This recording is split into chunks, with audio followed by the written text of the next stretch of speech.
You know, I hoped that my brother-in-law would be here. You know, that's always the icing on the cake to have my singing brother-in-law. But he was going to sing with the choir, and the choir went to the sports fest.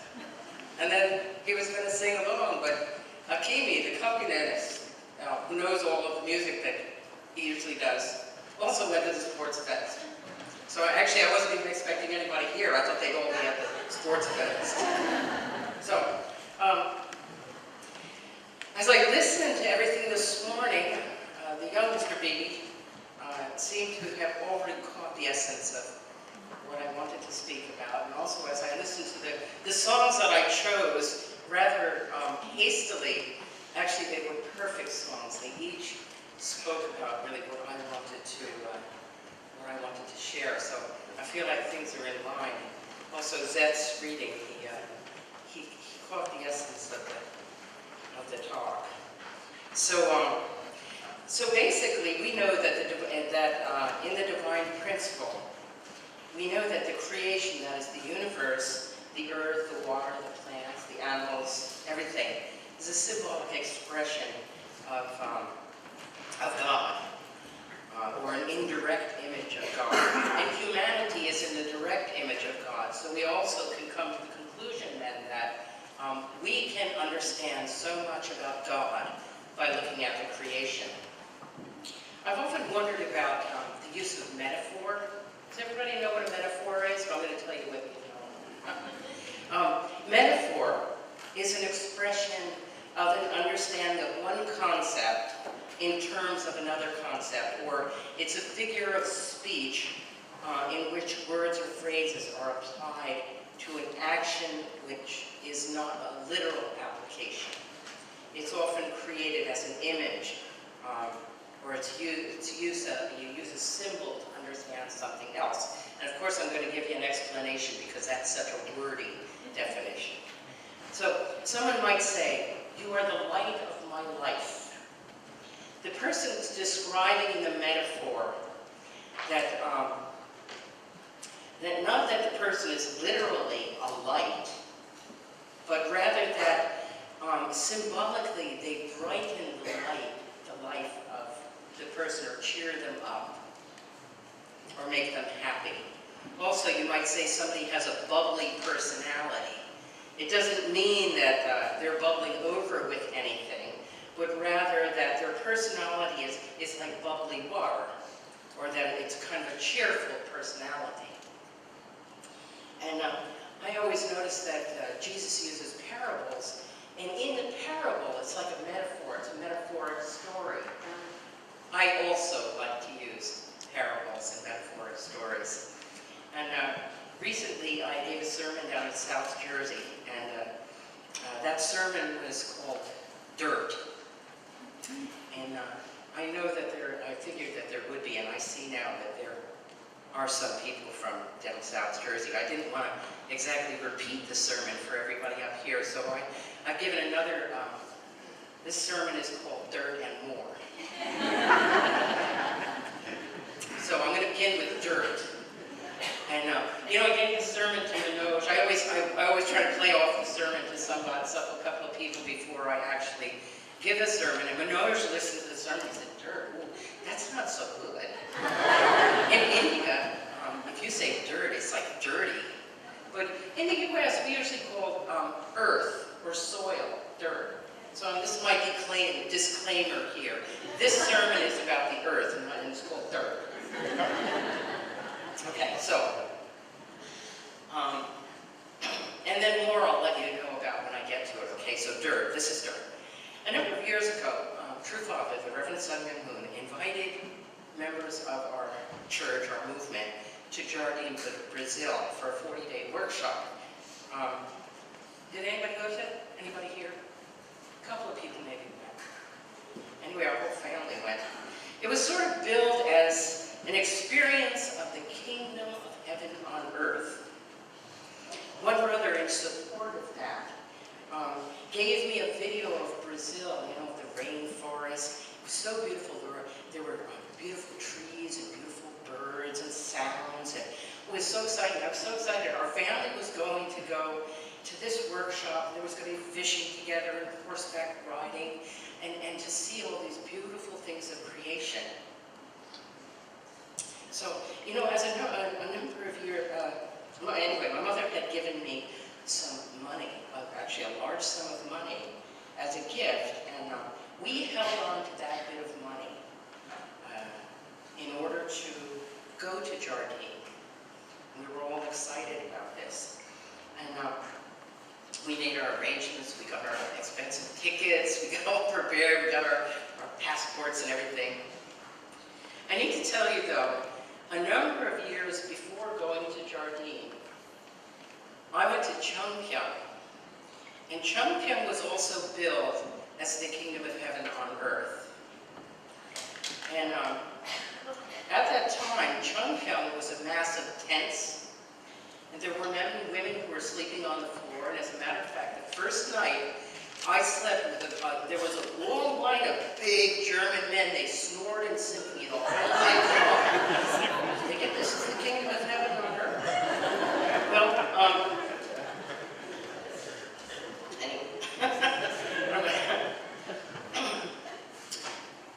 at Chungpyeong also it rained, it poured, there was mud, it smelled like waste.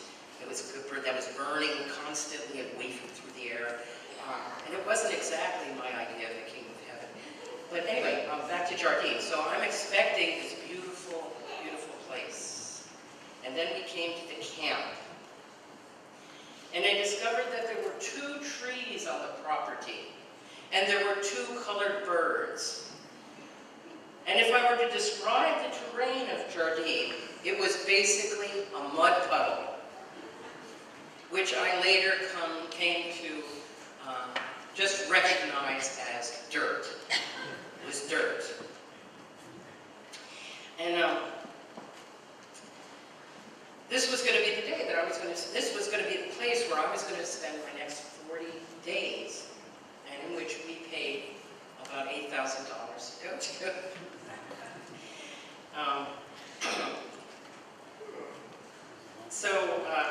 Anyway, you know, I'm pretty prayerful about things. Before we went, I prayed very deeply about my experience. Okay, it didn't turn out exactly the way I expected, but when I saw the mud, when I saw the dirt, I just started praying, oh God, why did you bring me here? You must have brought me here for a reason. Please, please help me understand why I have to be here in this dirt for 40 days. So the first week, it rained every single day. My twins, who were 9 at the time, were found wallowing in the mud. Joyfully wallowing in the mud.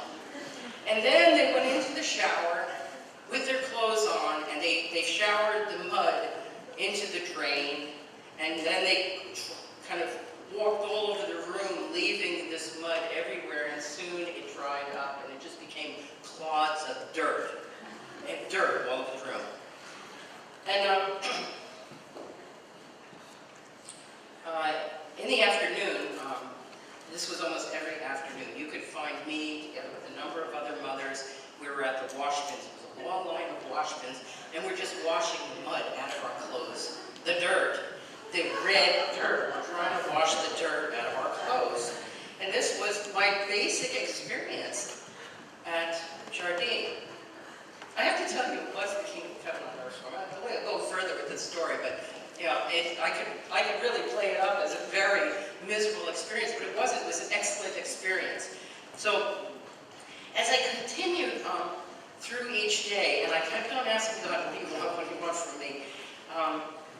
Actually, God answered me with a Bible quote, and the Bible quote was this. It was from Romans 8:22. For we know that the creation groans in travail, waiting for our adoption as children of God. And it was then that I realized that throughout history, since the fall of human beings, not even a teaspoon of earth, not even a teaspoon of dirt was loved by God, or that could be loved by me on behalf of God. And for that reason, I titled my sermon Dirt. So much can be learned from the simple experience of dirt. When I left Jardim, I gave a testimony about my relationship to this dirt. You know, when I first saw the dirt, when I was introduced to the dirt, when I met the dirt, I had no desire to deal with it. I hated the dirt, and I had no interest in making a relationship with it. But in this workshop, we were meant to be as the original people, and that we were meant to live with the nature and live peacefully with one another. So I commenced to make a relationship with this dirt, and like a friend, I tried to understand it. You know, for instance, when it was wet, or when it was dry, or when it was set into my clothes. And as I began to love the dirt, I came to understand how to move it, and to encourage it, how to work together with it, not against it. It says in Job 12:8, "Speak to the earth, and it will teach you." And I know for certain that that's true. That if you give yourself to anything or anyone and really try to understand the nature of that thing or that person, you will be able to come to love them or it. There's so much to be learned from the creation, and the dirt was my teacher that year. Like making a relationship with anyone, you have to be patient, study your object or study your partner. We need to study the other from different perspectives. You know, mud can't be swept away, but if you leave it for a little while and it becomes dry dirt, you can sweep it right out of the room. And it's the same thing with a friend or a spouse or a child. If you're trying to move it, maybe you can't move it at first, but if you give it a little time, give it a little space, soon something will happen to that person, and you will be able to move and encourage them. Now, if I had hated the dirt, then my experience with it was very bad. If I loved it and accepted it, the dirt and I could have a good experience together. My children, for example, they loved the mud, and they wallowed in it, and they had a wonderful, wonderful time with it. That summer, I needed to learn not to resist the things that annoyed me. If I hated or resented the dirt while I was washing the clothes, the washing experience became drudgery, and it took so long. But when I welcomed and loved the dirt and tried to understand it, then my experience was peaceful and even relaxing. And the dirt revealed its nature to me, and we fell in love, and it surrendered to me, and then it became a joyful experience, and the time flew by. So we understand from the divine principle that man was created in God's image, and the creation was made in man's image. God's intention in doing that was that first, that as humankind loved the creation, we could come to know God and empathize with God. Also, by loving the creation, we can take rightful dominion over it. And if we love the creation and experience the joy through it, then God could also experience through us all the aspects of the creation. For example, if we walked on the beach, since God can't actually walk on a beach. But if we walk on a beach and the sand comes squishing through our toes, or the spray of the ocean comes on our face, then God can experience his creation through us, much like parents can feel their own children's joy under the same circumstances. God can also feel joy through our experience with creation. So God created all things for us to learn from, to realize or experience true love through. Or we could say God created all things as an environment for us to be fully realized as God's true sons and daughters. Through relating to the dirt, I came to realize the importance of patience and listening to the other in order to experience true love. So basically, that was my dirt sermon. And now I'm going to give more. Through relating to the dirt, I learned some things about love, but I learned more. I learned the importance practice of surrendering to the dirt, not resisting the things that I dislike or don't understand. I learned to push past problems by accepting them. You know, when you think about it, our life from birth to death, and even into eternity, as far as I'm concerned, we're constantly learning through our experiences. And this life is filled with one problem or one challenge after another. So make note of how life goes. The car breaks down, you fix it. Or you get another one. Maybe you get a good deal. You have a good day, but then you get a cold. And then you get over it. You get married. You are totally in love with your spouse. And then he or she turns out to chew with their mouth open or leave clothes all over the floor, and it aggravates you. You have a nice house or a nice job. Your company gets downsized, but your job is safe, but maybe it's not. Maybe you lose your job. Maybe you lose even the house. You have children whom you absolutely fall madly in love with. They drive you crazy. They grow up. And then just when you think that you're getting a hand of this whole thing called parenting, they leave the house. You get older yourself and discover that you have an illness or a condition needing medication every day. Your spouse becomes ill. A grandchild is born. The grandchild is colicky. This is life. This is how it is. One thing after another, one challenge after another. Are you all with me? Yeah. Anybody has had that experience? No, we won't do that. Anybody who hasn't had that experience, raise their hand, because I know everybody will raise their hand. You lied. When I was confronted with the dirt in Jardine, like any difficult or unwanted thing, I had to surrender to it. Life is changing every day, every moment for that matter. Life is about challenges. Life is about problems. I hope that doesn't sound depressing because I don't mean it to be. Surrender to the problems. Accept the problem. Don't resist it. Go into the problem. Feel it deeply. Accept it, even cry over it. And let the problem reveal itself to you and its solution as well. You know, Abraham Lincoln has been quoted as saying, "The best way to destroy an enemy is to make it a friend." And Carol Pobans can be quoted to have said, "The best way to overcome a problem is to make it your friend." I'm reminded of one of the early Korean members, someone who I had the pleasure to work with for many years. Chris Ching as well, right? He's not the early member I'm talking about. Mr. David Kim, whose office we worked in, he used to always say about challenges, that's the fun of it. You know, that's the fun of life, is the challenges, learning and overcoming. My metaphoric story. When a seed grows, the life of the plant goes through the dirt, meeting pebbles, stones, some loose dirt, sometimes big rocks. The best way to overcome the problem.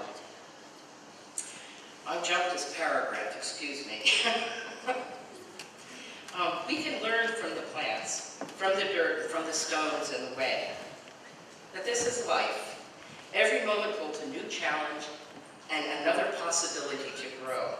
So in the kingdom of heaven on earth, we sometimes think, oh, the kingdom of heaven on earth, that is a problem-free place. It is not. First of all, it's not a place. And second of all, it isn't problem-free. Because the problems are the fun of it, are what makes life. And it's the thing that helps us to grow. The kingdom of heaven is a state of mind, a state of peaceful existence. It's a state in which we accept our difficulty and we work through the difficulties joyfully and with hopeful anticipation that we will come to a new understanding, to a higher understanding, and to a deeper relationship with people, things, and God. This is the kingdom of heaven. George Washington Carver, the agricultural chemist, used his extraordinary scientific and intuitive skills, in other words, his love and his understanding, to transform the humble peanut, as well as a sweet potato, which until he came along, that was pig food.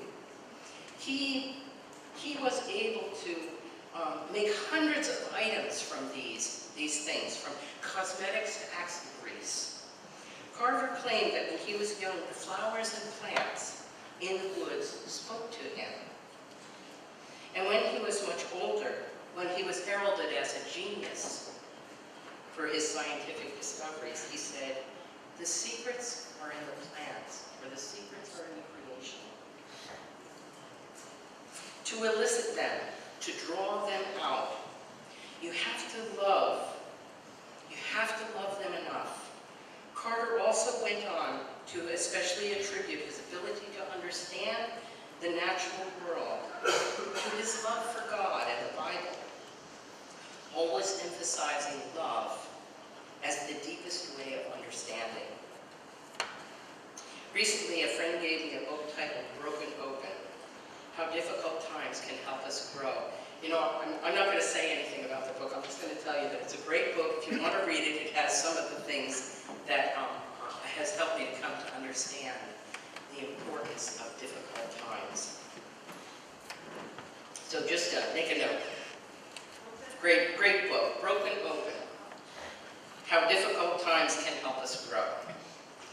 So honestly speaking, I love this topic, and I could speak on it for a very long time, giving example after example about how the creation speaks volumes to us. Today I've only shared these two such lessons that the creation has whispered to me. The first thing that I want you to remember is that God created all things to be loved by us, so that we can wield true dominion, a dominion of love over all things. I also want to leave you with the importance of taking time to meet all things, all experiences of all people with love, with an open mind, to go past your first expression, as in, I hate the dirt, to let every new experience and every new person that you meet be one where you seek God's viewpoint, see with God's eyes, even the dirt. And the second thing is to remember that our lives are all about learning to adjust to change, one problem and one challenge after another. We are the subjects over our lives. We can either fight against our problems or accept and deal with our problems. We can either find a way through or around the stones in our path, or we can keep stubbornly hitting against them. As we leave this place today, please make an effort during the week to take a walk, to take a moment to feel God's presence in nature, to see how the plants grow with tenacity. They just keep on going. How water flows without resistance. Even changing its form, the water will change its form when it's been confronted with heat. And it becomes a cloud. Let the creation no longer groan in travail, and let us no longer groan in travail. The dirt, the plants, the creation, they all testify to the same principles of true love. In fact, the divine principles. We are living in an age where we have the principle of true love to live by, which is the solution to all of our problems.